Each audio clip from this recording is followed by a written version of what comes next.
Student, easy way to learning journey and achieve में आपका स्वागत है। और आज मैं लेकर आई हूँ स्टूडेंट लिटरेचर हिंदी का फर्स्ट लेसन भारतेंदु हरिश्चंद्र। और आज मैं पढ़ाऊंगी आपको भारतेंदु हरिश्चंद्र का जीवन परिचय, उनकी साहित्यिक उपलब्धियाँ और उनकी रचनाएं। तो आइए स्टूडेंट, क्लास को स्टार्ट करने से पहले सबसे पहले आप मेरे सेशन को लाइक और शेयर कर दीजिए ताकि और भी स्टूडेंट बेनिफिट ले सके हमारी इस क्लास का। तो ये देख लेते हैं हम जीवन परिचय को। भारतेंदु हरिश्चंद्र जी का जन्म कब हुआ था?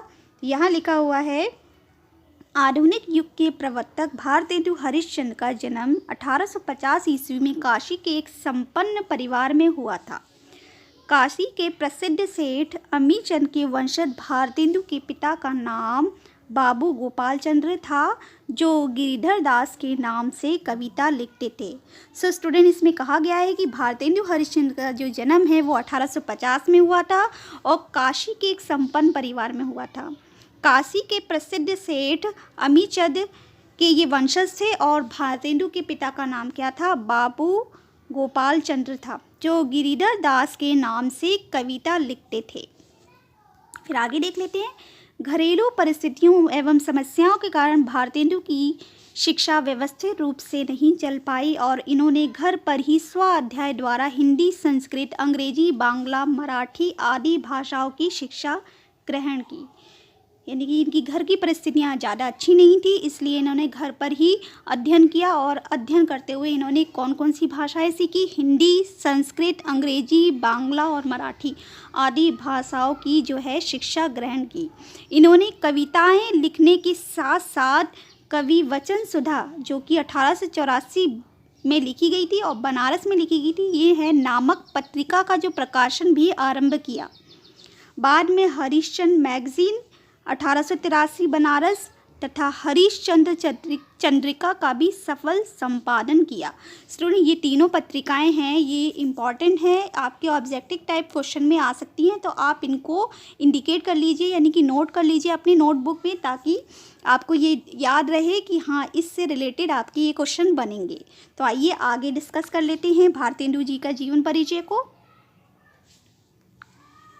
फिर बोला गया, ये साहित्य के क्षेत्र में नाटककार, कवि, इतिहासकार, समालोचक, पत्र संपादक आदि थे। ये साहित्य के क्षेत्र में कौन कौन सी उपाधियाँ मिली थी इन्हें?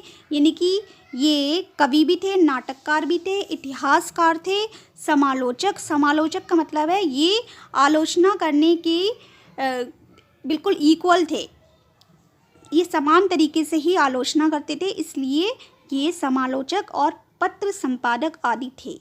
तो समाज एवं राजनीति के क्षेत्र में एक राष्ट्र नेता और सच्चे पथ प्रदर्शक भी थे। जब राजा शिव प्रसाद को अपनी चाटुकारिता के बदले विदेशी सरकार द्वारा सितारे हिंद की पदवी दी गई, तो देश के प्रसिद्ध विद्वानों ने इन्हें 1880 ईस्वी में भारतेंदु विशेषण से विभूषित किया। 1880 ईस्वी में भारतेंदु हरिश्चंद्र जी को एक विशेष उपाधि दी गई थी और इन्हें क्या उपाधि दी गई थी? भारतेंदु। पहले इनका नाम हरिश्चंद्र था, फिर उसके बाद इन्हें भारतेंदु कहना शुरू किया। क्षय रोग से ग्रस्त होने के कारण अल्प आयु में ही 1885 ईस्वी में भारत का यह इंदु चंद्रमा अस्त हो गया। यानी कि क्षय रोग, इनको रोगग्रस्त थे, तो ये रोगग्रस्त होने के कारण अल्प आयु यानी कि कम आयु में ही 1885 ईस्वी में भारत का ये रत्न जो था वो अस्त हो गया, यानी कि मृत्यु को प्राप्त हो गए।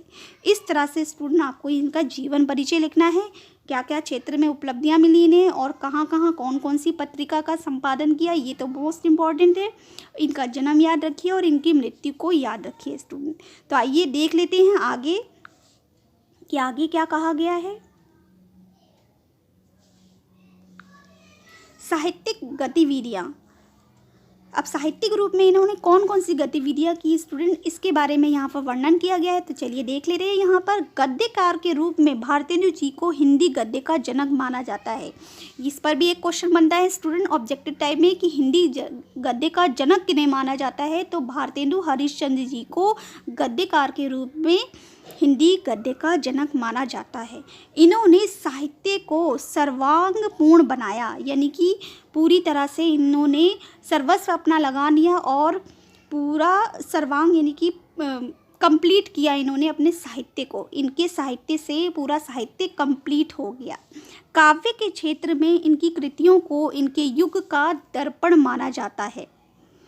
काव्य के क्षेत्र में इनके जो रचनाएं हैं, कृतियों को कहते हैं रचनाएं, दर्पण यानी कि आईना माना जाता है कि जो भी वो जिस प्रसंग पर भी काव्य कृतियाँ लिखी हैं वो बिल्कुल साक्षात आईने की, जैसे कि हम अपना रूप आईने में बिल्कुल हूबहू वैसे ही देख सकते हैं, वैसे ही इनकी काव्य कृतियों में इनका वर्णन झलकता था। तो आइए देख लेते हैं इनकी काव्य कृतियाँ कौन कौन सी हैं। तो काव्य कृतियाँ यानी कि रचनाएं यहाँ पर स्टूडेंट ऐसे लिखेंगे: प्रेम माधुरी, प्रेम तरंग, प्रेम सरोवर, प्रेम मालिका, प्रेम प्रलाप, तन्मय लीला, कृष्ण चरित, दान लीला, भारत वीरत्व, विजयिनी, विजय पताका आदि रचनाओं के अतिरिक्त उर्दू का स्यापा, नए जमाने की मुकरी आदि उल्लेखनीय रचनाएं हैं। भारतेंदु हरिश्चंद्र की जो है इतनी सारी रचनाएं हैं और स्टूडेंट इस पे ऑब्जेक्टिव टाइप क्वेश्चन बनते ही बनते हैं। तो ये आप मान लीजिए कि भारतेंदु हरिश्चंद्र का जो जीवन परिचय है उससे रिलेटेड आपकी ऑब्जेक्टिव टाइप क्वेश्चन आ ही सकते हैं। तो आप इनकी रचनाओं को भी अच्छे से नोट कर लीजिए अपनी नोटबुक में।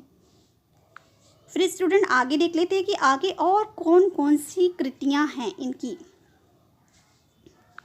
अब पहले उनकी मुख्य रचनाएं थी, अब इनकी अन्य कृतियाँ यानी कि इन्होंने नाटक के क्षेत्र पे उपन्यास और इतिहास और देश से संबंधित रचनाएं भी लिखी, उनके बारे में यहाँ पर वर्णन किया गया है स्टूडेंट। तो नाटक के जो क्षेत्र में थे इनकी जो रचनाएं हैं वो है वेदिकी, हिंसा हिंसा ना भवती, इस पर एक क्वेश्चन बनता ही है। सत्य हरिश्चंद्र, श्री चंद्रावली, भारत दुर्दशा, इसको मैंने ऑब्जेक्टिव टाइप क्वेश्चन में सॉल्व भी किया है स्टूडेंट। नील देवी और अंधेर नगरी आदि नाटकों की रचना जो है भारतेंदु हरिश्चंद्र जी ने करी। उपन्यास इनका कौन कौन सा? पूर्ण प्रकाश और चंद्रप्रभा इनके उपन्यास है स्टूडेंट। फिर इसके बाद आगे देख लेते हैं इतिहास और पुरातत्व संबंधी कृतियाँ यानी कि रचनाएं भी इन्होंने लिखी। कौन कौन सी हैं? कश्मीर कुसुम, महाराष्ट्र देश का इतिहास, रामायण का समय, अग्रवालों की उत्पत्ति, बूंदी का राजवंश और चरितावली। तो ये सारी इतिहास से रिलेटेड इनकी रचनाएं थी स्टूडेंट। आगे और देख लेते हैं। आगे है इनकी लास्ट देश प्रेम संबंधी रचनाएं। कौन कौन सी है? भारत वीरत्व, विजय वल्लरी, विजयिनी, विजय पताका प्रमुख हैं। स्टूडेंट आपको इस तरह से जीवन परिचय को लिखना है कि जीवन परिचय में सबसे पहले आपको इनके जीवन के बारे में वर्णन करना है, इनकी क्या क्या उपलब्धियां थी वो बतानी है, फिर उसके बाद इनकी मृत्यु कब हुई और उसके बाद साहित्य गतिविधियां में इन्होंने कौन कौन से यानी कि हिंदी गद्य का जनक माना जाता है इन्हें, और उसके बाद लास्ट में आप रचनाएँ लिखेंगे। तो आपका ये फुल एक बोर्ड एग्ज़ाम के पैटर्न के अकॉर्डिंग एक क्वेश्चन तैयार हो गया स्टूडेंट। स्टूडेंट लिटरेचर हिंदी के स्टूडेंट आप ध्यान रखिए, भारतेंदु हरिश्चंद्र का जो जीवन परिचय है वो आपके लिए मोस्ट इम्पॉर्टेंट है, तो आप इसे अच्छे से लर्न कर लेना। तो चलिए स्टूडेंट, मैं बहुत जल्दी आऊँगी नेक्स्ट वीडियो लेकर। तब तक के लिए आप अपना ख्याल रखिए, खुश रहिए, सुरक्षित रहिए और जाते जाते मेरी वीडियो को लाइक ज़रूर कर दीजिए। Thank you.